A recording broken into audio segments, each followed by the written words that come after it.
दिखाई जा रही तस्वीरों में जो फाइटर जेट आप देख पा रहे हैं, यह है दुनिया का सबसे आधुनिक और अमेरिका का दूसरा सबसे ताकतवर फाइटर जेट और उम्मीद ये है कि जल्द ही ये भारतीय वायुसेना में शामिल हो सकता है। दरअसल हाल ही में भारतीय वायुसेना प्रमुख एयर चीफ मार्शल ने खुद अमेरिका जाकर के इस फाइटर जेट के टेस्ट लिए हैं। जी हाँ, रिपोर्ट्स के मुताबिक एयर चीफ मार्शल खुद अमेरिका गए और अमेरिका जाकर के इस F-15ES LR-2 का जाकर के खुद परीक्षण किया, इसकी ताकत को परखा, इसके फीचर्स को जाना और उसके बाद अमेरिका ने भारत के सामने इसके प्रस्ताव रखने शुरू कर दिए हैं। लेकिन यदि आपको लगता है कि अमेरिका ने एकाएक ये काम किया है और ये भारत का कोई रोल नहीं है, तो शायद आप गलत सोच रहे हैं। दरअसल ये सब कुछ भारत की कूटनीति का हिस्सा है, जहां पर सरकार ने कुछ समय पहले ही ये तय किया कि भारत के पास जितने भी पुराने विमान हैं उनको रिप्लेस करते हुए नए विमानों को शामिल किया जाएगा। और जैसे ही खबर सामने निकल के आई, राफेल बनाने वाली कंपनी, सुखोई बनाने वाली कंपनी और ये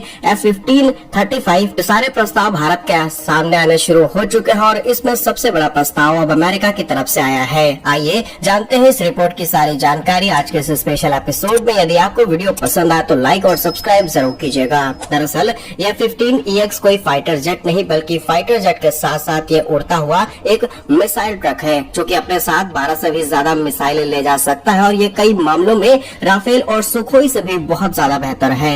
बोइंग की तरफ से तैयार किया गया ये F-15EX दुनिया का सबसे सफल फाइटर जेट है और इसके आंकड़े सबको हैरान कर देते हैं। दरअसल यह जेट एक बार में 12 एयर टू मिसाइलें ले जा सकता है और यह एडवांस कॉन्फ़िगरेशन की बात करें तो करीब 22 मिसाइलें एक बार में ले जा सकता है। रफ्तार की बात की जाए तो इसकी टॉप स्पीड माक 2.5 यानी कि आवाज से 2.5 गुना तेज है और यह दुनिया के सबसे तेज लड़ाकू विमानों में से एक बन जाता है। हथियार ढोने की क्षमता भी इसकी कई गुना ज्यादा है। यह एक बार में करीब 13.3 टन हथियार उठा सकता है और इसकी तुलना में राफेल या फिर सुखोई 30M की बात की जाए तो यह कई गुना ज्यादा बड़ा पेलोड अपने साथ ले जा सकता है। सर्विस लाइफलाइन भी इसकी काफी ज्यादा है। इसकी बॉडी इतनी मजबूत है कि करीब 20,000 घंटे तक ये उड़ान भर सकता है, जो कि कई दशकों तक भारत का साथ निभाएगा। अब चलते हैं अगले सेगमेंट पर, जहां भारतीय वायुसेना प्रमुख का इसे उड़ाने के पीछे और टेस्ट फ्लाई नहीं बल्कि एक स्ट्रेटेजिक संकेत था। भारत को अपने 114 MRF यानी multi role fighter aircraft deal के लिए एक तगड़े जेट की तलाश है। चीन के पास J-20 जैसे स्टेल्थ फाइटर जेट है, लेकिन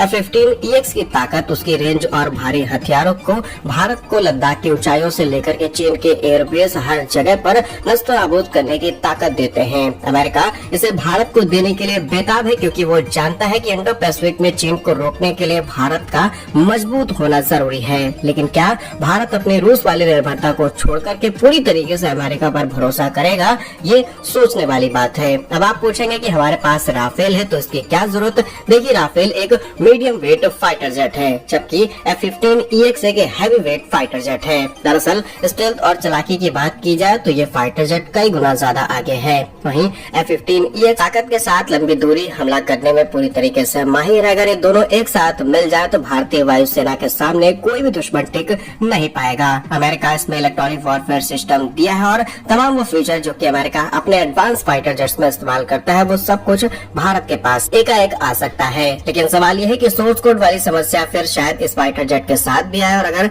अमेरिका टेक्नोलॉजी शेयर नहीं करता है तो भारत इस फाइटर जेट को शायद न ले, क्योंकि आप सोर्स कोड नहीं देंगे, आपके पास स्किल्स जैसे फीचर्स होंगे और जब चाहे तब आप इन फाइटर जेट्स को पूरी तरीके से बंद करके हमारे लिए कबाड़ बना सकते हैं। तो अगर वो सारी कंडीशंस भारत पर लागू नहीं होती है तो शायद एक बार में भारत 114 जो फाइटर जेट खरीदने की डील है, इसमें कुछ यूनिट्स F-15EX के भी शामिल कर सकता है। उसके बाद इंडियन एयरफोर्स दुनिया की वो एयरफोर्स बन जाएगी जिसके पास अमेरिका, रशिया, फ्रांस सबके एडवांस फाइटर जेट होंगे। बाकी क्या कुछ सोचते हैं आप इस स्पेशल रिपोर्ट पर? अपनी राय कमेंट्स में जरूर लिखिएगा। भारत कैसे ही वीडियोस पाने के लिए वीडियो को लाइक, चैनल को सब्सक्राइब जरूर कीजिए। वंदे मातरम, भारत माता की।